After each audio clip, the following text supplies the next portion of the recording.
Street.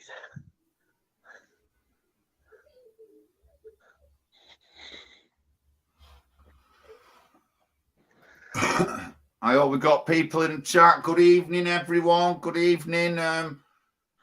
John Lawrence and Paul Rimmer here live. Our Tuesday 7 p.m. treat. And I hope you see on the screen that's the Scottish Justice Minister, Hamza Yusuf, whatever his name is, but we'll get into him in a minute.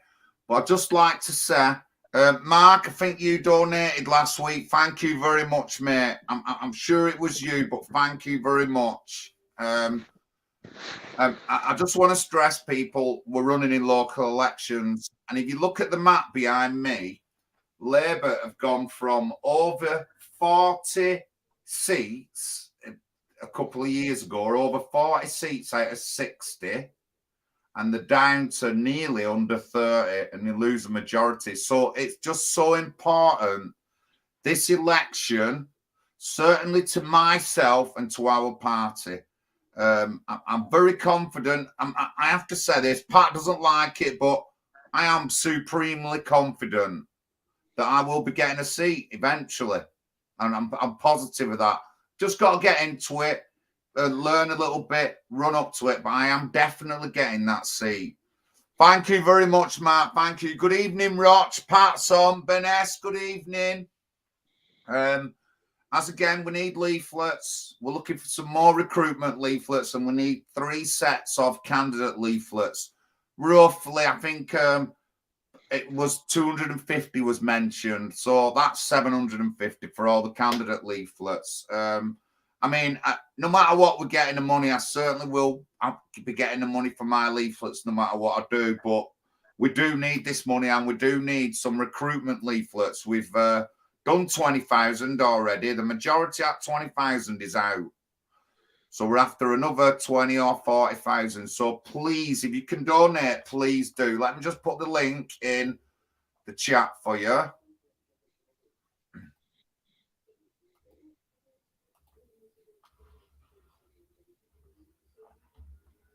If you just bear with me, you can go to our website, donate through PayPal. We have set up a thing that you can donate with a cash card as well. But I mean, obviously, the best way of donating is join our party. Join the National Housing Party. That's what you should do. Again, we're people who are doing things. I'm on my 3rd election in 12 months. Pat's done 2 already. We've got 2 new candidates running this year. So we're putting effort in to do something. If I just take 1 seat off Labour in Oldham, then I've done a big service for the entire country. If we could all do that, then they wouldn't stand a chance against us. So please donate, please. I'm putting the party website link in the chat now.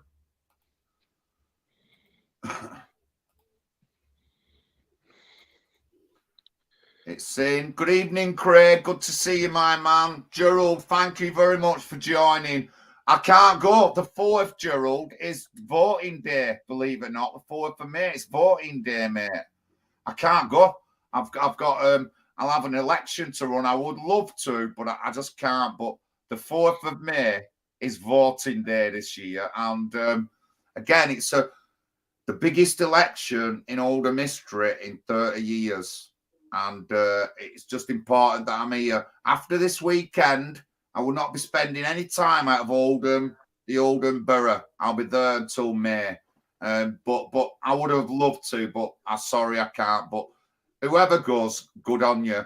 I don't know if you've got any leaflets or anything to hand out to the people in Dover.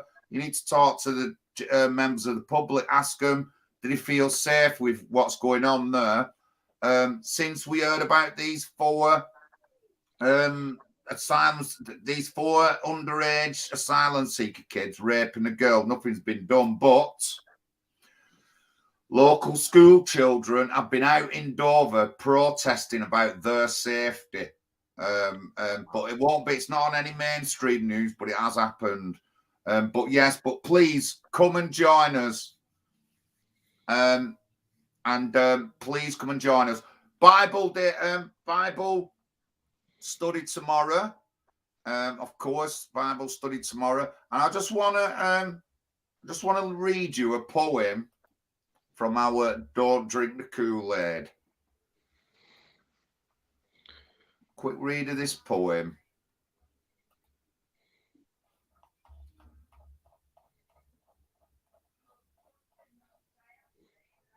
Is it by Shakespeare, John? No, it's by the poem is by Carl H. Spears.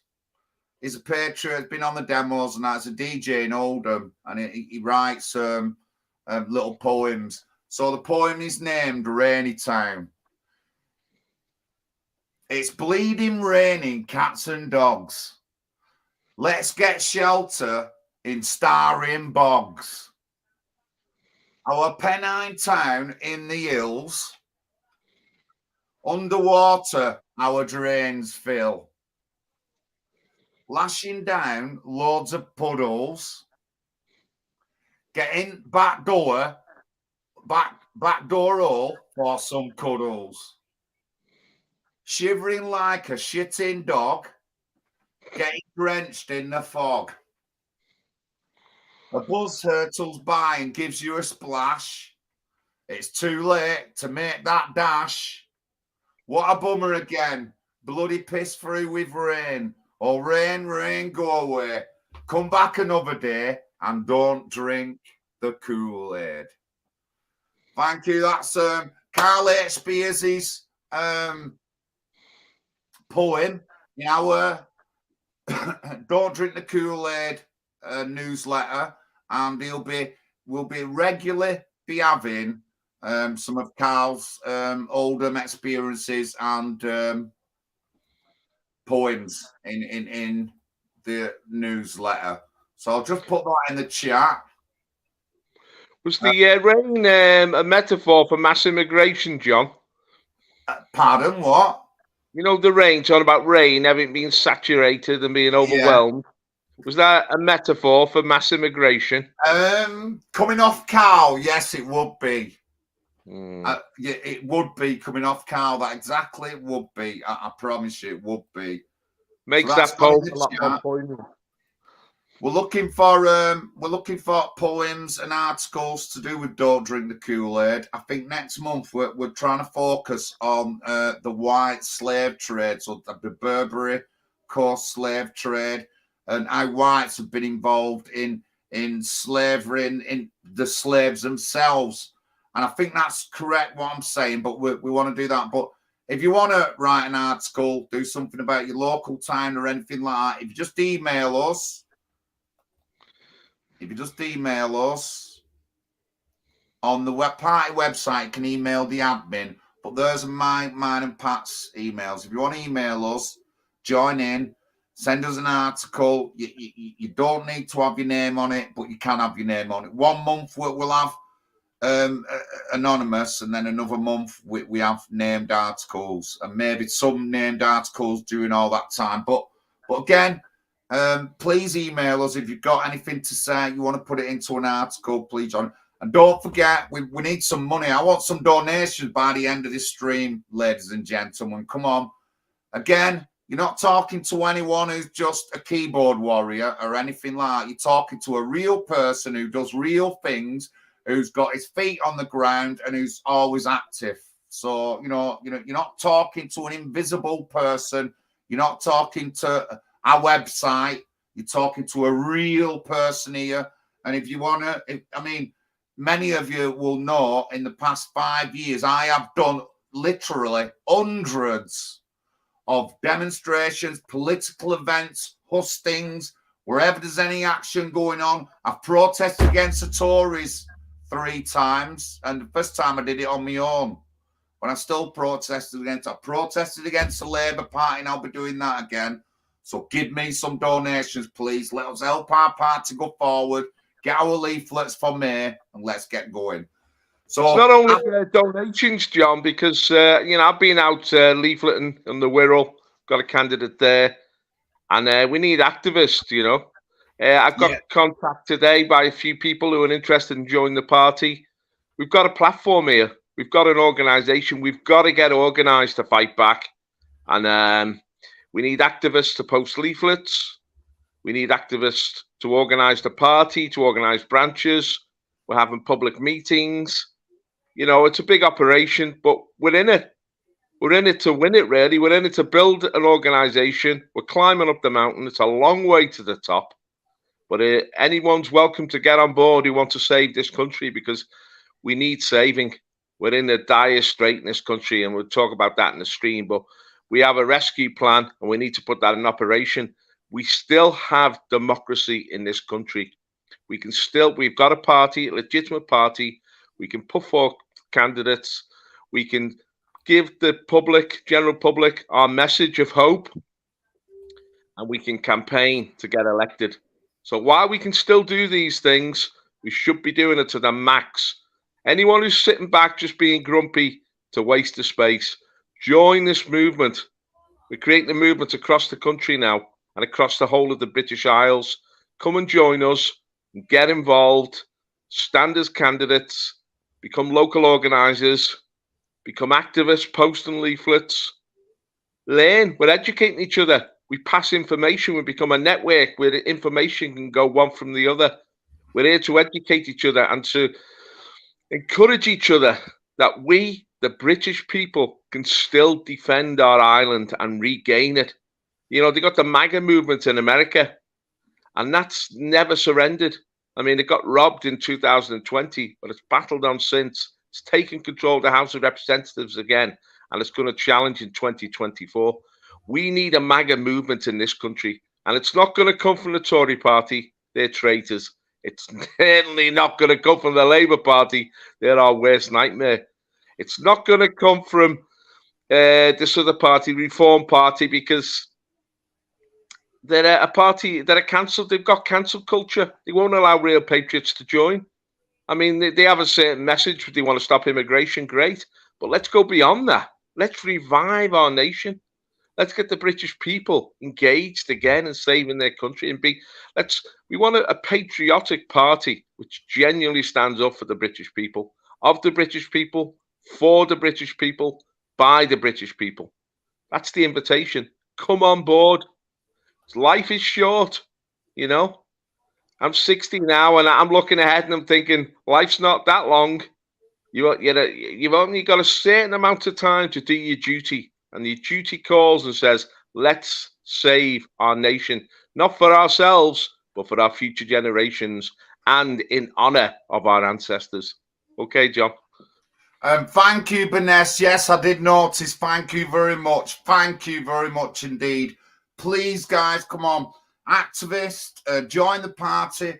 Give us some money for leaflets. Again, 20,000 out. We've been handing thousands of leaflets have gone out in the Wirral. I've done Oldham twice. I've got more going out. We've been in Glasgow handing leaflets out on street in Glasgow. Bristol, they've done Bristol as well. Pat's been to Dover. So our leaflets have gone out. They've not been stocked up anywhere. They've gone out. So that's who we want. Good evening, Alistair. I can see you on there. Good man. Hope you're all right.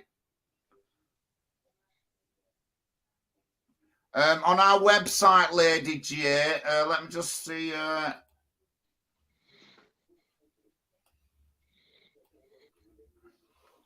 I'll just get me the main page up on website, then we'll get on with the rest of the show.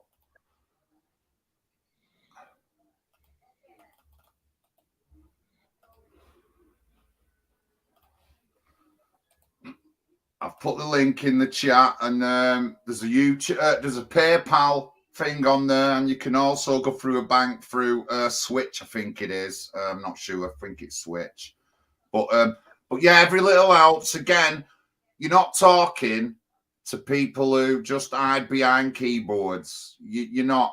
I'm one of the most active activists there's been in the past 5 years, without a shadow of a doubt. As well as a lot of other people in the Northwest, including Paul, who's run for Liverpool Mayor, and he still speaks at demonstrations for all this past 3 years during COVID and everything. We are active people. We're not people who sit behind hidden screens. That's why you should be giving money to us for our leaflet, supporting our party, and becoming activists for the NHP UK. Thank you. Right, I'll start now. Let's start. So, if you noticed up, we've got. Let me just get his. I'll just pronounce his name properly.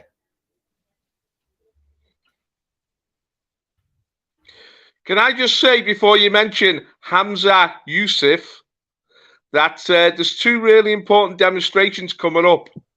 One in London on Saturday, Stop the War. We've got to stop this nonsense in the Ukraine. The Western leaders should be pushing for compromise and for an agreement. Instead, they're pushing for all-out war. And where is that going to end? It's going to end in nuclear conflict. It's crazy. Tens of thousands, maybe hundreds of thousands of people are dead already. I mean, it's a lot messier than people actually know about. It wasn't simply a Russian invasion of Ukraine. The war's gone on since 2014, since the Orange Revolution, which was organized by the Americans, by the CIA, to bring down the legitimate government in the Ukraine. It's a lot messier than people realize. America is using the Ukraine to fight a proxy war against Russia. Biden's already said he wants a regime change in Moscow. This is outrageous. As I said in the past, Russia's got over $100 trillion worth of natural assets, and the American corporations, they want it. And this is what it's about. It's about trying to destroy and undermine Russia and change the civilization. We shouldn't be involved over there. We should be pushing them both to compromise and to peace. Instead, it's going for all-out war. And what the implications, once that starts and takes off, we don't know where it's going to lead eventually. Russia is now becoming a military state. China's getting involved. It could be a potential nightmare for everybody ahead. We need to pull back. We've got to stop this war and offer a compromise solution. And that's what the demo is going to be about in London on Saturday. It's going to be huge. It's going to be a great gathering of the Patriots, of all sensible British people. So if you can, get down there and support it. And there's also another demo coming up the following Saturday. It's not Stop the War, it's Stop the Boats. It's in Dover. And that's it's on the 4th of March, not the 4th of May. So, and you know what? Pat's been down there, so I might make an effort if it's 4th of March. There'll be a lot of great people there, and it'll be a chance to rally the Patriots again. And of course, we've got to face up to this invasion and stop it in our country. It's absolute madness what's going on. I mean, I think, to tell you the truth, I think whatever leaflets we've got left of our party, we should be handing them out there in the local areas. But we'll see. We'll get round to that. But yeah, definitely, certainly two major demos. And if Dover is such a focal point right now of everything going on, we've seen what they're like. The media just branding anyone who mentions anything about the boats or anything, just branding them far right. And they've messed up by doing that in Liverpool. They've messed up big time. They just don't realise the government, all the lefties and the rest of the people, how much they've left. They've messed up by doing that in Liverpool, of all places. And there's going to be a big tide in change, and we want to be riding that tide. You know what I mean? The best surfboarder, we're there, the NHP UK. It's where we are.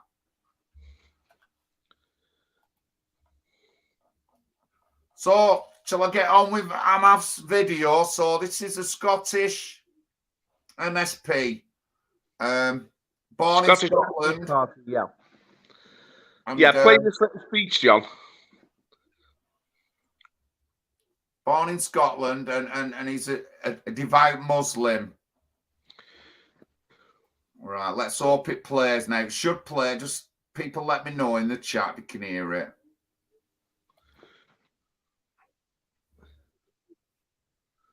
I can't hear it, John.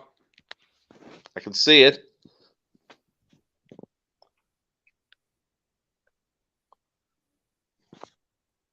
So he couldn't hear it? No, can't hear it. Oh, what's going on here? Just bear with me, guys. I will sort this out. Just bear with me. Bear with me. Bear with me. I will promise you I'll sort this out. Shouldn't be doing this. Does me head in a bit.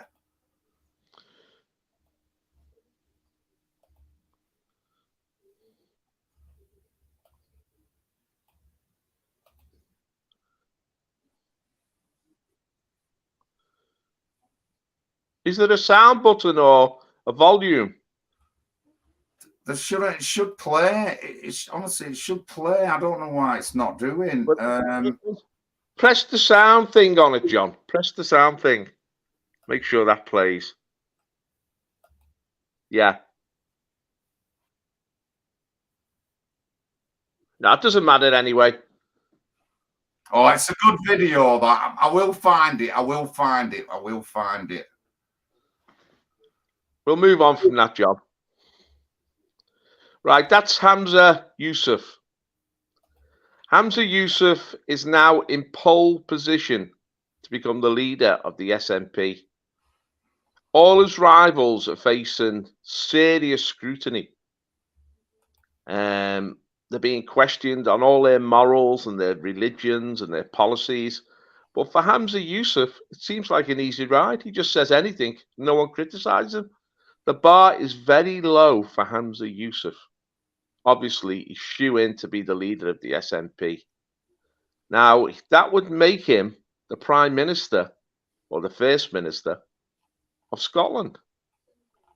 Now, although he was born in Glasgow, he's a Pakistani Muslim heritage from the Punjab.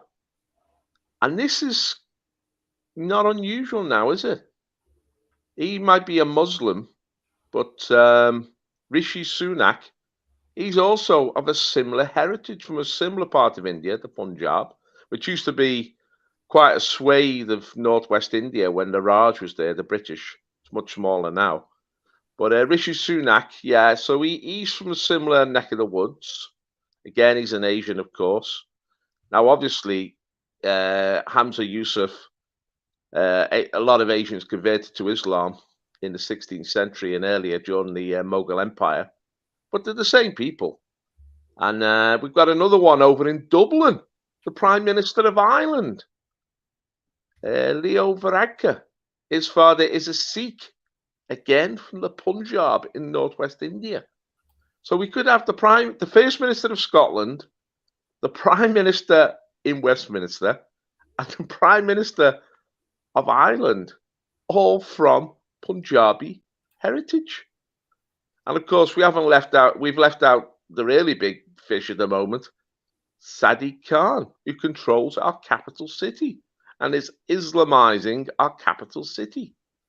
So Sadiq Khan, and it just goes on really, doesn't it? What is happening? This is Britain. It belongs to the British. And yet these people from the Indian subcontinent have come here and are now in pole position. They're running our countries.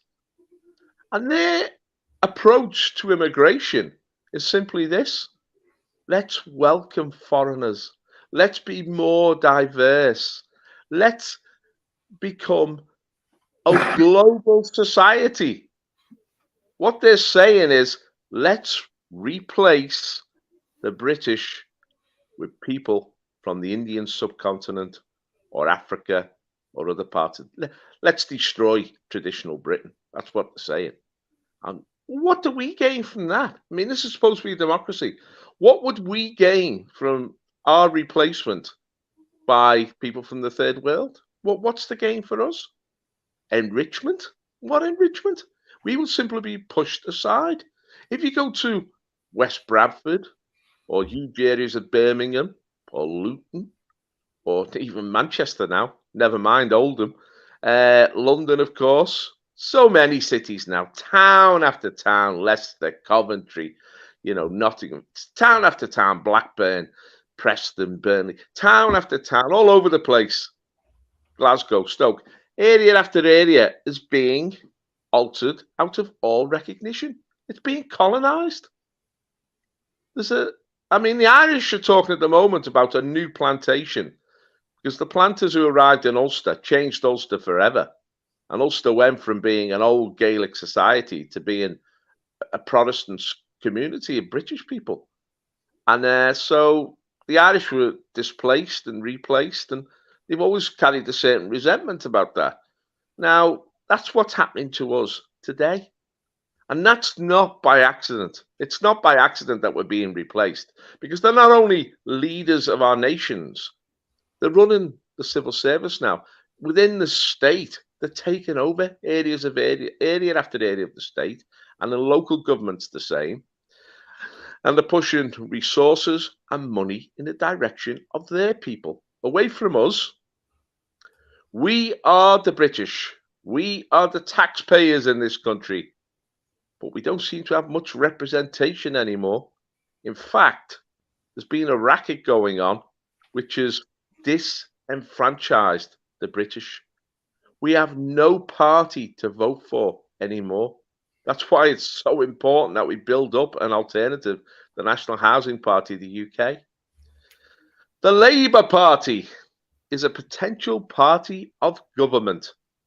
Now, in Scotland, Labour is run by a guy called Anas Sawa. Again, another Asian from India. I think he is a Muslim as well. Now, on that speech that we were going to play, Hamza Yusuf, he derides the fact that Scottish positions of power are filled largely by white people. Now, why does he get so upset about this? Because Scotland is traditionally and has always been a white country. Scotland's not part of the African continent. It's not part of Asia.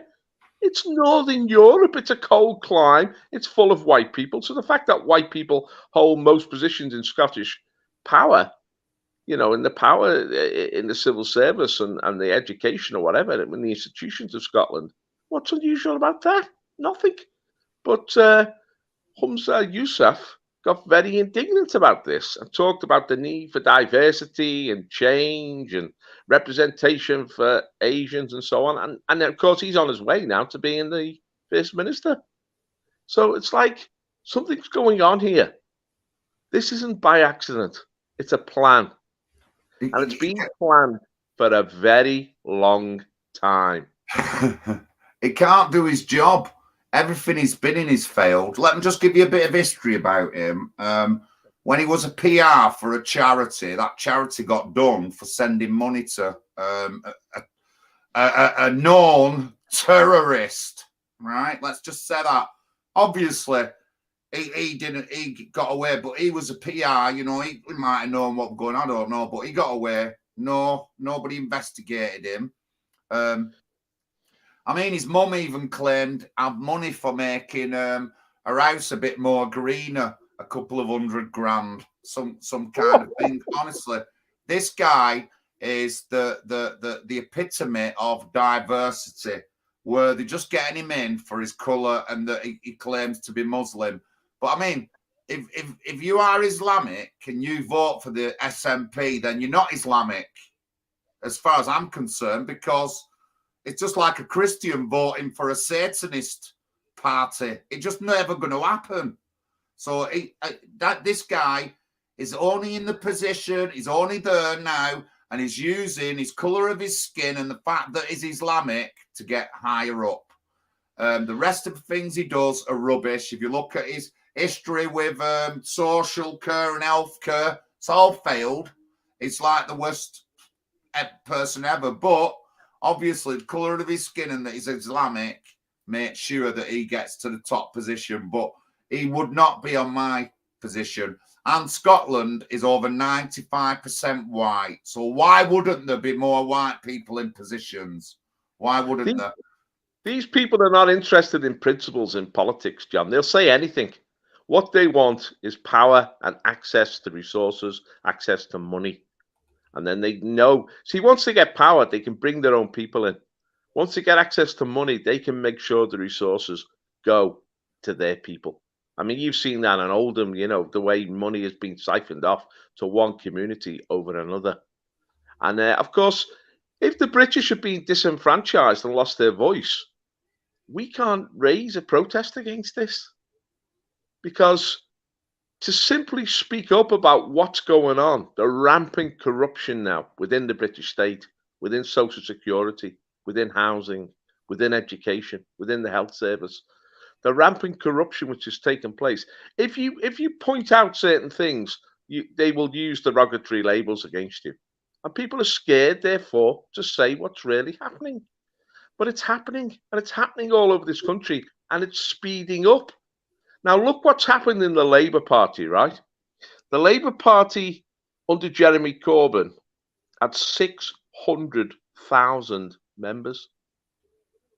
And it became a party which was campaigning on a lot of international issues, one of which was the Palestinian issue.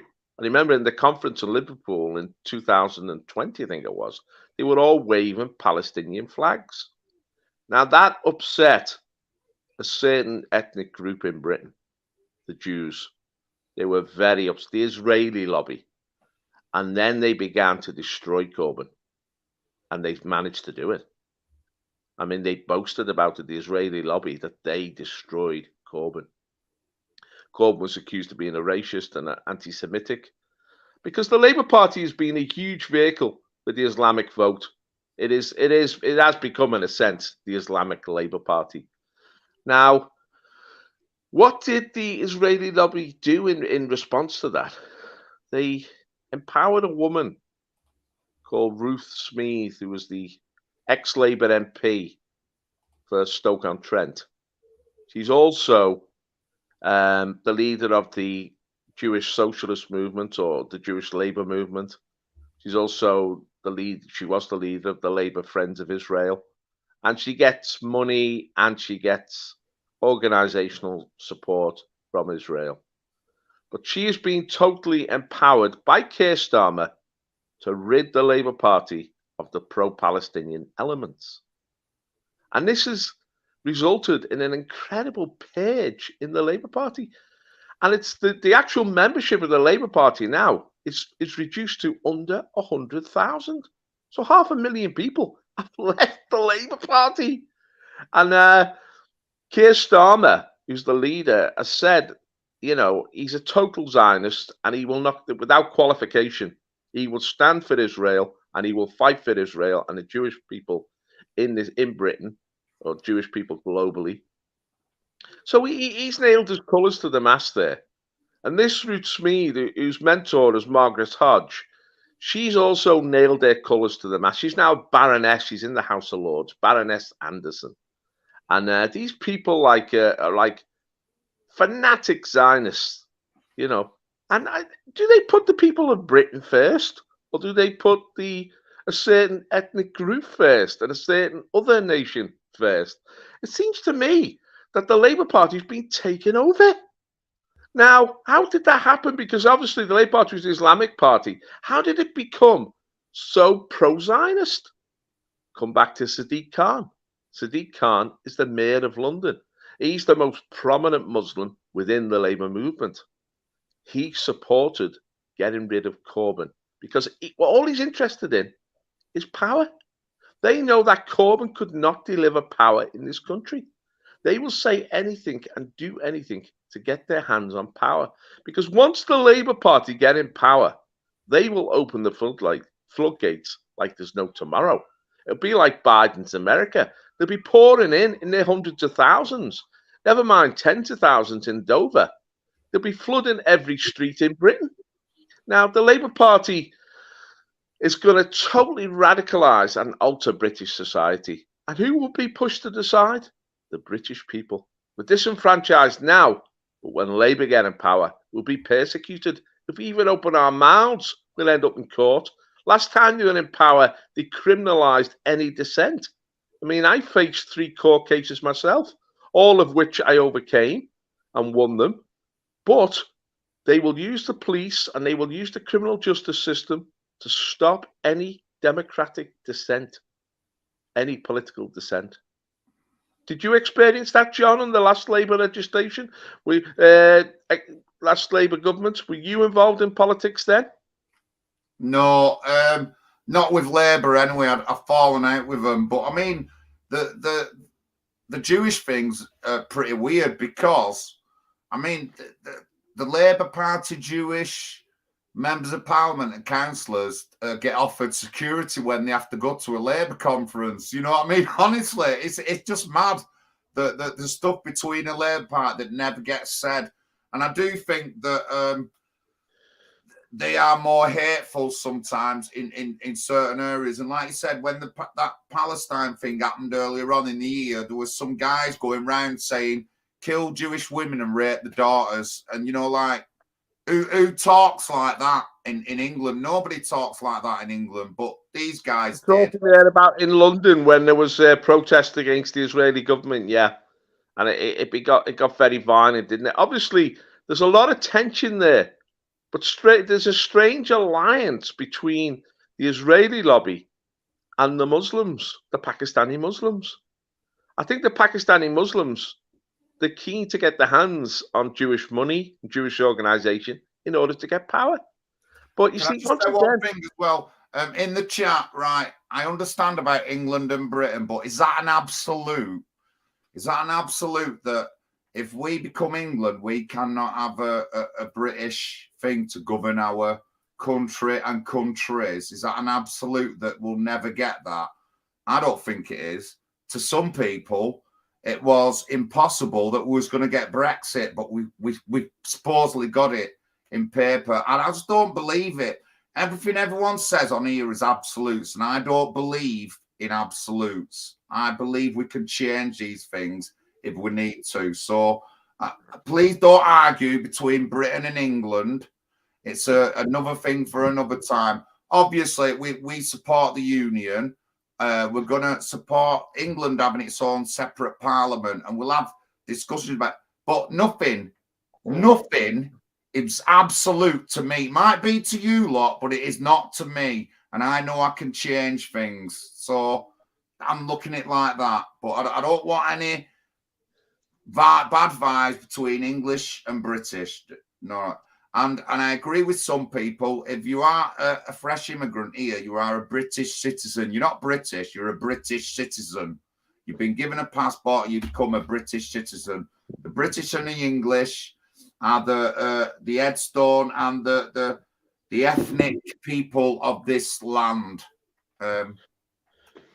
It's a civic identity. If you come here, you're given a British passport. We are the Britons. The Britons, of course, predate the English.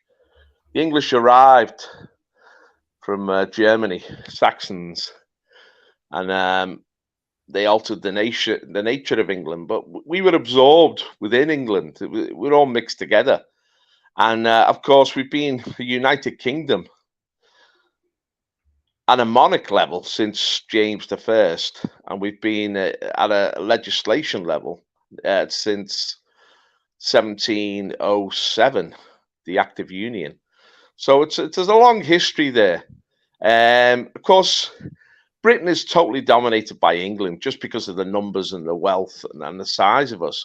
You know, the Celtic countries are called the fringe, aren't they? The Celtic fringe. But the evolution for me has gone too far.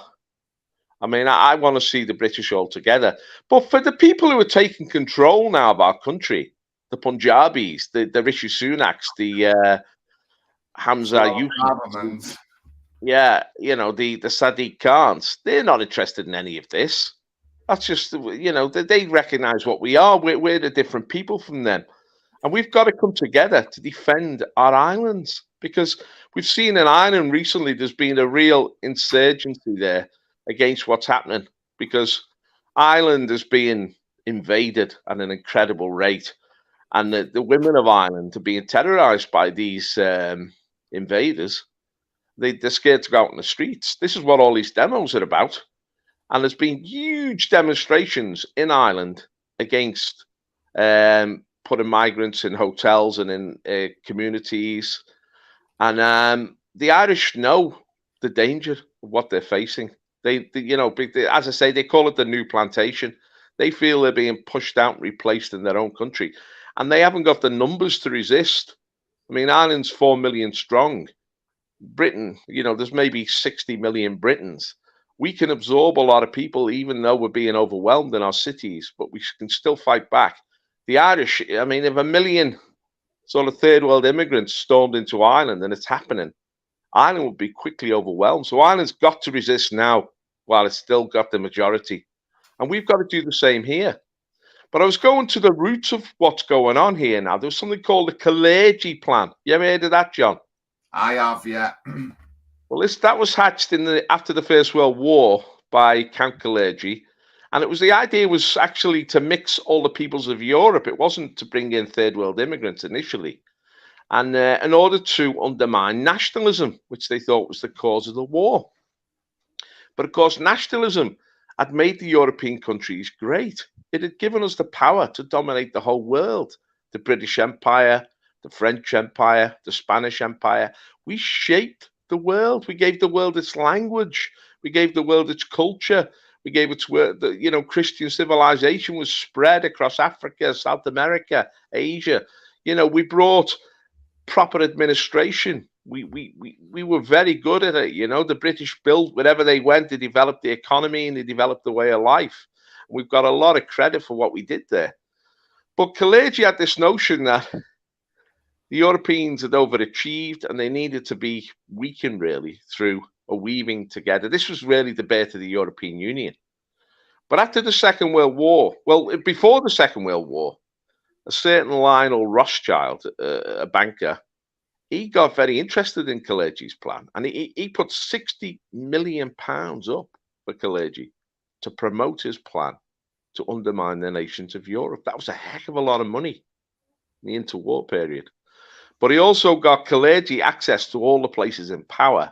And even one man, Winston Churchill, was brought alongside Kalergi to promote the plan.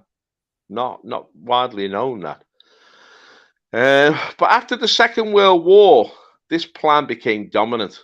The Americans had taken over Western Europe, and they were behind the creation of what became the EEC, the European Economic Community. And of course, they started to bring in immigrants, initially from some of the colonies, but then it gained momentum.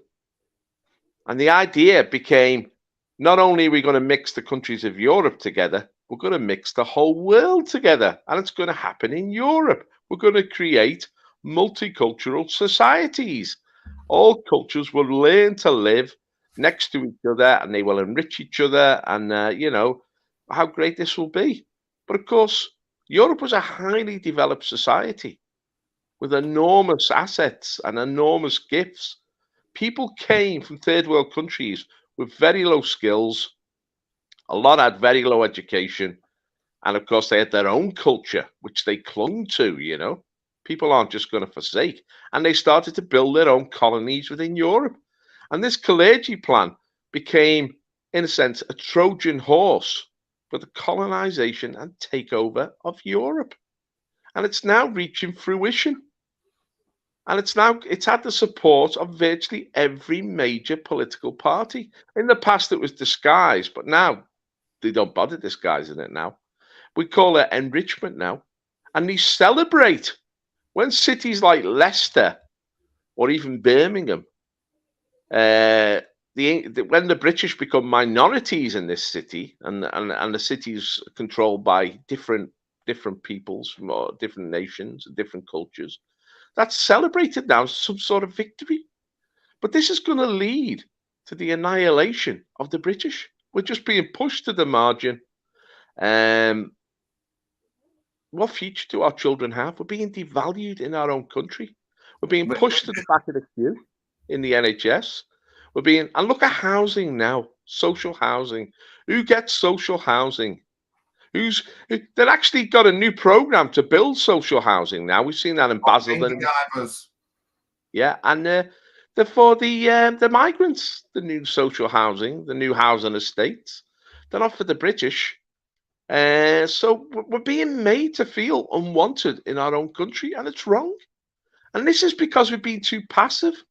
I mean, I know there's been rebellions, John. There was the BNP, had a million votes, the BNP, and really impacted this society to say, look, there's something wrong going on here. This was the time of the grooming gangs. This was the time of New Labour. This was you see, equality is being used to drive native British people out of places and bring in foreigners to replace them. That's how it's being used. Now, all this was really damaging the British people, and the BNP was a protest party. And for the time, it was a very effective protest party. But it didn't. I mean, for me, it made a few political mistakes, and it was overtaken by UKIP. Now, UKIP had a big impact on this nation. You know, it focused mainly on getting us out of the EU, which is very important because the EU is fully committed to the Kalergi plan for the whole of Europe. And so for our own survival, we had to leave the EU. But the promise was, once we left the EU, immigration would be brought under control. But we've witnessed the exact opposite, because the Tory party has been taken over by Kalergi supporters who support the Kalergi plan. People like Rishi Sunak, not just him, but a whole swathe of people. And anyone who stands up for the British people is derided within the Tory party. Now, UKIP got us the referendum, and we voted to leave the European Union, but it's been a bit of a hollow victory. UKIP then retired from the scene. We need a party that's not going to retire, but it's going to stay in the fight. Again, I go back to America and MAGA, the MAGA party in America. These people are tenacious. They're not going to give up.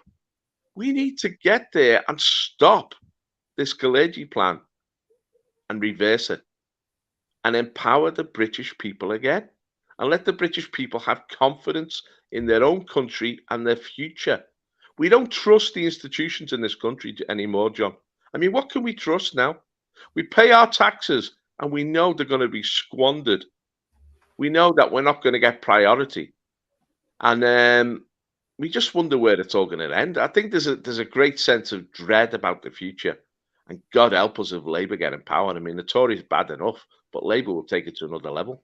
The thing is to me, the British are the problem with the entire world, and we've got to be sucked dry of money while we're working ourselves to death. That's what it is. Everyone's got their hands in our pot. Corruption throughout all communities everywhere. No one does nothing. Nobody does nothing. And again, I don't deal with absolutes, mate. It's that we can change things if we want to. And I believe we can change things. And we're not going to change things by not doing nothing and not speaking out. I'm standing in local elections and calling them out while I'm standing in them. When we had a candidate meeting the other week, it was me, Big John, who said in front of the chief executive and all the other candidates that Oldham's got a problem with voter fraud. I'm not afraid to say, you know what I mean? And if you think that we're being voter frauded, who here has been in an election? So how do you know if you've been voter frauded? You don't unless you get into the election. That's why I'm in the election, to see that things are done properly. If they're not, I'll be saying why they're not done properly to make sure they're changed and sorted out. So if you think everything is absolute, you can't do nothing, I don't know, you know what I mean? But I know I will make a difference. I will get a seat off the mainstream parties, one seat, and I'm one person. If 1,000 of us did that and 1,000 seats, there won't be no mainstream parties left, because we would have all the seats. And then we could change things to how people want. We can have referendums of having an English Parliament. We can have a referendum of state British. We can have a referendum and all this. But, you know, it's up to us, and it just don't start overnight. But that's what I'm going to say. But please, honestly, again, you're not talking to no numpty here. You're talking to an active person who's a great activist, and I support a lot of things, and I've been all over the country doing it, and I will continue to do it. So I want some money for leaflets. So please donate on our website. You can either join up to the party, donate, or whatever. Give us some leaflets so we can get out there and be making a difference. That's what I'm going to do. And I will make a difference from the bottom upwards. I will change how things are done in Oldham, because I'm not going to not speak out. I am going to speak out. I'm not politically correct. If there is a problem with voting, I'm going to tell them that there is a problem voting. They won't be able to not do nothing. They'll have to. I don't know about anybody else on here, but does anybody else on here told Andy Burnham that political correctness is a problem with reports and investigations we have into the rape gangs, which is blamed on fucking political correctness? Does anyone else do that on here? No, they don't. So that's what we need, John. We need that active citizenship. We need, I mean, you're a model really for a true Democrat. You're going out there and saying, this is what we all need to do. It does have to start from the bottom upwards. We can't rely on, as I say, we've lost trust in the institutions. We've lost trust in the political parties. They don't represent us anymore. They listen to what the globalists want them to do, the UN or something like that, and they, you know, they're controlled by big money, and they're not interested in us. But we should use the power we have in a democracy to challenge these people at the local level, and we need to be active right across the local level. I mean, this is the thing: we've squandered two parties. The BNP had thousands of members. UKIP had tens of thousands of members. We need a grassroots movement that can go into council chambers and challenge the agenda and say, look, stop putting British people last. Stop abusing the system. We want a fair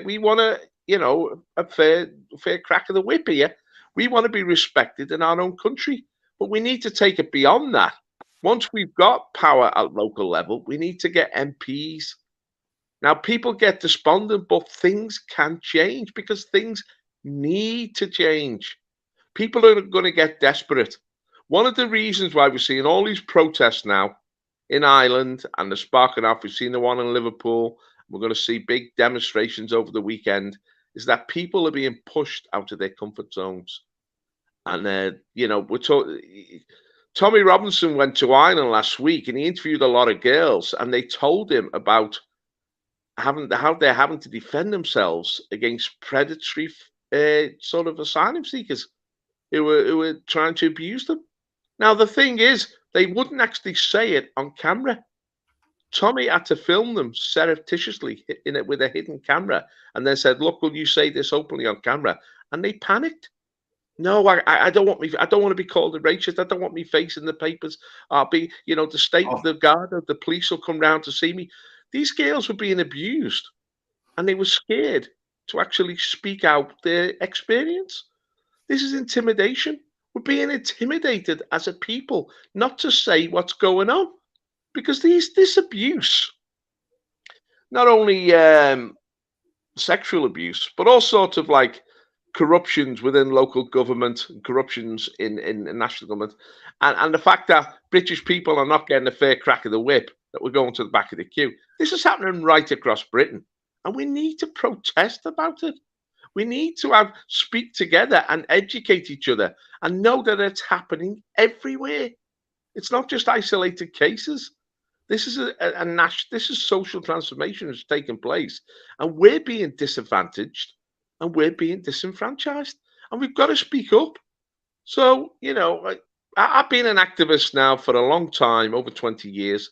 John has been I've stood for many different sort of political positions. Mayor of Liverpool, police commissioner, MEPs, local council. I've fought my corner, and you've got to fight your corner. And this is what John has done. He stepped up to the plate, and he's saying, I'm putting myself forward as a candidate. And, I'm putting money into the pot to help him. And we need to help him and get behind him and get behind these people.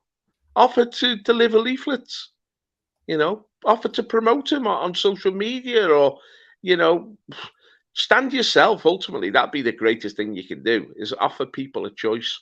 But we need to build this movement, John. We need to build this party. We create the network. I think Patriots are waking up now. They realise there's a battle on, and we've got to join the fight again. We just can't leave the scene.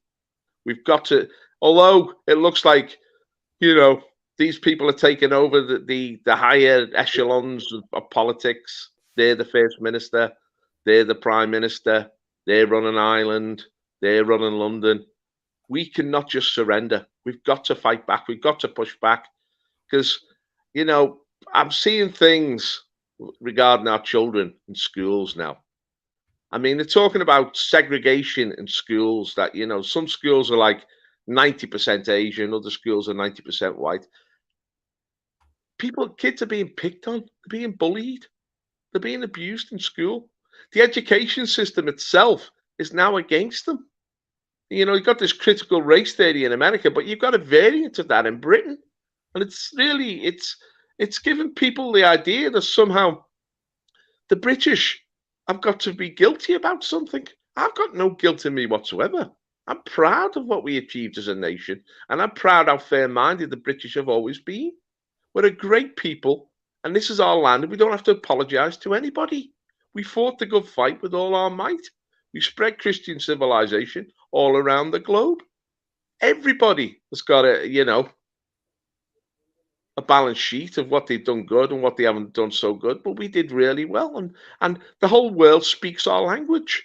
That's because they embrace what we had to offer. Now, we shouldn't let our future generations be deprived of the good life that we enjoyed. This is the tragedy that we look ahead. We feel like we're being pushed out of so many cities, so much of our life. And these politicians that are rising up now, taking control, they haven't got our interest at heart, you know, because they're not part of us. And they're not integrated truly into our society. That's listening to globalists, and they represent different traditions, and we can't do that. I think now we really have to come up to the plate, John. Definitely, you know, and to all the constitutionalists and the common law people, there nobody supports you. If you get me into a position in Oldham, I will support you. I will let you have your meetings. I will vote for you because I understand it. But nobody in the political class now will have anything to do with that because they know that they can be took over.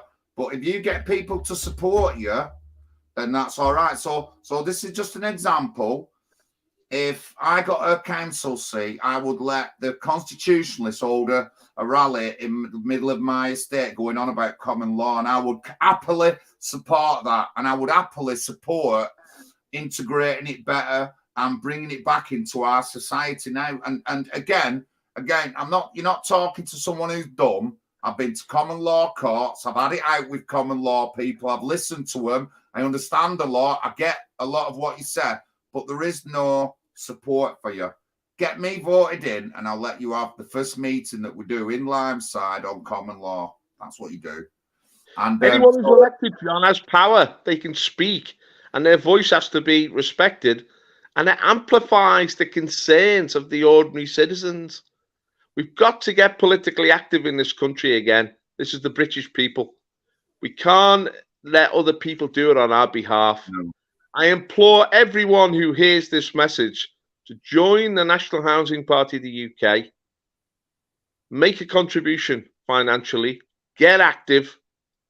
That means post leaflets, hold meetings, and ultimately stand as a candidate. Let's challenge the status quo. Let's not be cowards. Let's not be traitors to our own nation. Let's be strong. Let's be brave. Let's challenge. Let's reassert that this is our island, and let's reassert that Britain belongs to the British. People who've come here and integrated, they're welcome, but we've had enough permanent settlement immigration. We'd like that to stop. We will not tolerate any of this nonsense about asylum. We've got to withdraw from the United Nations conventions on refugees, which have just eroded our borders. And we've got to start to rebuild our nation again. And it's only the British people who can do this. There's not going to be a knight on shining armor to come and rescue us. We have all got to stand up to the plate. We've all got to take personal responsibility. And it's make the step, join the party, get involved, and let's make things change in this country for the better. Cheers, John. Oh, thank you, Paul. Thank you. Nice little ending that to it. Please, everyone, please If you want to do something, donate to us. Let me know if you're available to come up for any kind of days. If you live in Manchester, Oldham, I can organise something. We can go out and hand out a few leaflets, knock on some doors and that. Please, that's what we need. We need some support. Again, you're not talking to people who don't do nothing. You're not talking to people who are hidden behind screens. You're talking to real people, real activists, and we do the stuff that needs to be done. Again, at the moment, you're not going to be able to do anything unless we change the status quo. It is changing. More people are voting away from the Labour and Conservative. The Labour Party lost 500,000 members within a couple of years from Corbyn to Keir Starmer. People are voting different. They're losing votes all the time. Whereas in Oldham, they used to get 2,000-3,000 votes Labour. They don't get that now. They only just scrape 1,000 votes. You know, so the times are changing. And if you want it to change, you need to join a nationalising party and get active.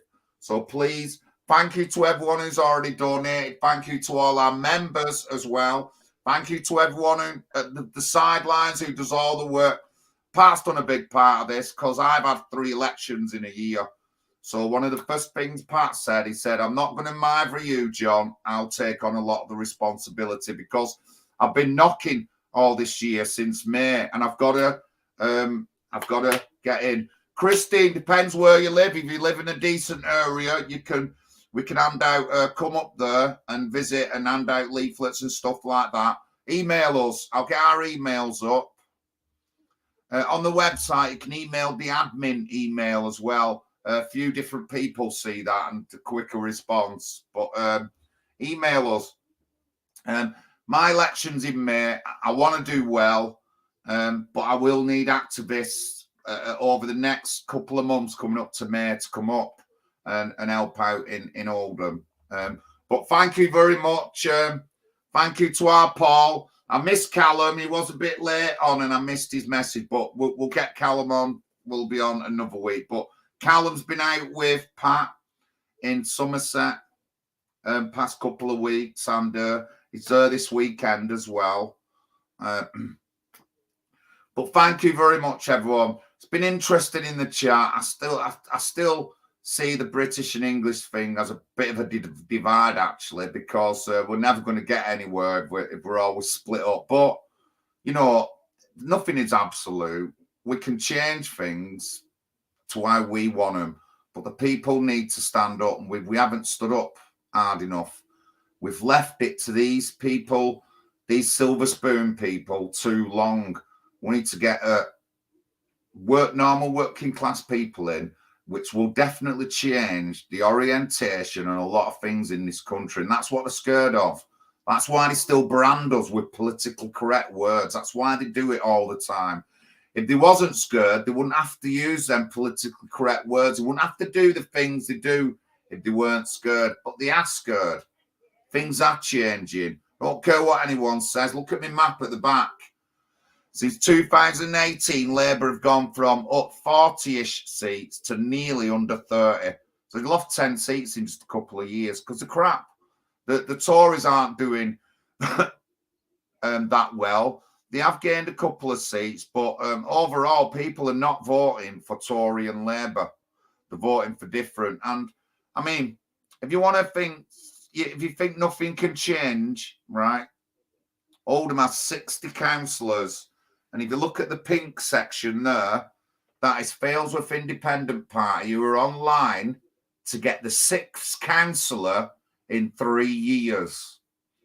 And they don't run with the mainstream party things. So that's actually showing you that you can change the vote and you can change the way, the domination of the certain parties. But thank you very much, everyone. Thank you very much. Very interesting stream. A bit hot, that chat, but I'll have a look at it after. But thanks for all the participation. Whether you're British or English or not, thank you for coming on my stream. Those who know me, you know I'm fair middle of the road. You know that. You know I'm fair middle of the road. Obviously, we've got our Bible class tomorrow, 7 p.m. So again, just send us an email, get us an email to Lisa Leto. I think you're definitely coming in if you've asked already. The other week, Pat just didn't know who you were until I said that you'd been like following my streams for the past 2-3 years now, and you're a good commenter and all that lot. I probably met you, but I wouldn't remember all the time.